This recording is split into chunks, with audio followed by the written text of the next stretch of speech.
আশা রাখো cooking video চ্যানেলে তোমাদের সবাইকে স্বাগত। আজ আবার চলে এসেছি রান্নাঘরে। আজ তৈরি করে দেখাবো ঝরঝরে বাসন্তী পোলাও। অনেকেই বলে থাকো পোলাওটা ঝরঝরে হয় না, তা টিপস গুলো ফলো করো আর দেখতে থাকো কিভাবে করি। তো চলো ভিডিওটা শুরু করি। এখানে আমি কড়াই বসিয়ে দিয়েছি, কড়াইটা গরম হয়ে গেছে। এর মধ্যে দিয়ে দেবো ঘি। আমি পুরো রান্নাটা ঘিতেই করব, তোমরা চাইলে সাদা তেলও ব্যবহার করতে পারো। এখানে আমি কাজু কিশমিশ ভিজিয়ে রেখেছিলাম, সেগুলো একটু জল ঝরিয়ে নেব। আর চালটা কিন্তু আমি ভালো করে আগের থেকে পরিষ্কার করে নিয়েছি। এটা কিন্তু জল দিয়ে ধুইনি, কিন্তু ভালো করে ঝেড়ে বেছে নিয়েছি। কারণ ধুলে এর থেকে যে একটা গন্ধ আসে, এটা আমি কামিনীভোগ চাল দিয়ে আজকে বাসন্তী পোলাওটা করছি, সেই স্মেলটা চলে যাবে। চলো, ঘিটা আমার গরম হয়ে গেছে। এর মধ্যে আমি ফোড়ন দিয়ে দেবো। এখানে দিচ্ছি দুটো তেজপাতা, 4-5টা এলাচ একটু ফাটিয়ে দিয়েছি, 3-4টে লবঙ্গ, গোলমরিচ আর দারচিনি।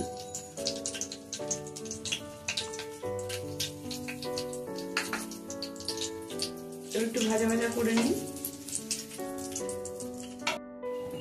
গোটা গরম মশলাটা আমার একটু ভাজা হয়ে গেছে। এবার দিয়ে দেবো আমি কামিনীভোগ চালটা। এখানে 250 গ্রাম চাল আছে।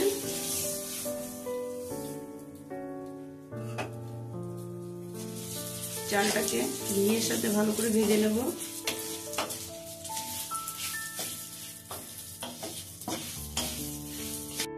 এর মধ্যে দিয়ে দেবো ভেজানো কিশমিশ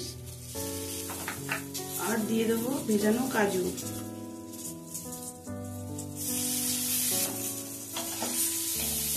কাজু কিশমিশটা একটু ভালো করে চালটার সাথে নেড়ে নেব। এর মধ্যে দিয়ে দেবো 1 চামচ লবণ। লবণটা তোমরা স্বাদ মতোই দিও। আর দিয়ে দিচ্ছি 1 পিঞ্চ মতো আদা বাটা। আর যেহেতু বাসন্তী পোলাও, তাই তো একটু কালার আনতেই হবে। এখানে আমি ফুড কালার ব্যবহার করছি, তোমরা চাইলে হলুদও ব্যবহার করতে পারো। হলুদ যদি ব্যবহার করো, সেক্ষেত্রে চালটার সাথে ঘি আর হলুদ মাখিয়ে রেখে দিও।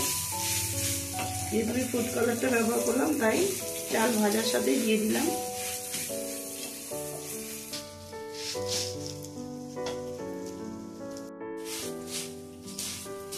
চালটা আমার খুব ভালো করে ভাজা হয়ে গেছে, কিশমিশ গুলো ফুলে উঠেছে, দেখতেই পাচ্ছ। এবার আমি দুধ দিয়ে দেবো। আমি এখানে জল ব্যবহার করছি না, এটা আমি গরুর দুধ দিয়ে করছি। কেউ যদি মনে করো নারকেলের দুধ অ্যাড করতে পারো, আর যদি কিছু না থাকে সেক্ষেত্রে তোমরা জলটা ব্যবহার করতে পারো। এখানে যে বাটিতে আমি মেপে চাল দিয়েছিলাম, সেই বাটিরই 1 বাটি চালে 2 বাটি জল। জলের পরিমাণটা ঠিক রাখবে, তাহলেই পোলাওটা একদম ঝরঝরে হবে।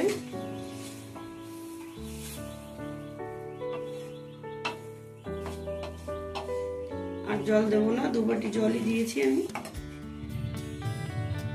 যেহেতু পোলাও একটু মিষ্টি মিষ্টি হবে, সেক্ষেত্রে এখানে আমি 4-5 চামচ চিনি দিয়েছি। মিষ্টিটা তোমরা স্বাদ মতোই দিয়ে নিও। আচ্ছা, এবার আমি ঢেকে দিচ্ছি।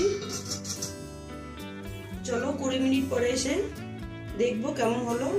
যদি একটু মনে হয় যে কম চালটা সেদ্ধ হতে বাকি আছে, তাহলে আরো 5 থেকে 7 মিনিট আমরা রেখে দেবো।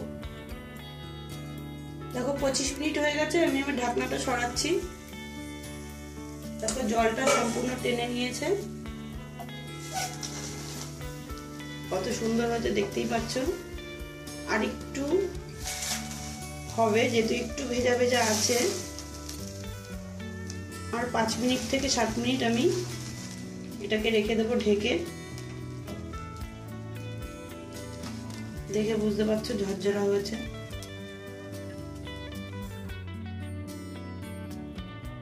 আরো 5 মিনিট পর আমি ফাইনালি দেখাচ্ছি তোমাদের। দেখো কত সুন্দর হয়েছে। আমি নিচ্ছি।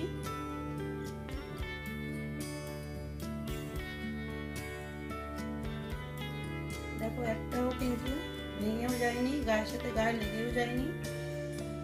বুঝতেই পারছো কত ঝুরঝুরে হয়েছে। জলের পরিমাণটা ঠিক রাখলেই হবে। তোমরা এখানে দুধের বদলে জল দিয়েও করতে পারো। আশা করছি তোমাদের ভিডিওটা ভালো লেগেছে। যদি ভিডিওটা ভালো লেগে থাকে লাইক, কমেন্ট, শেয়ার আর সাবস্ক্রাইব করতে ভুলো না। এরকমই নিত্য নতুন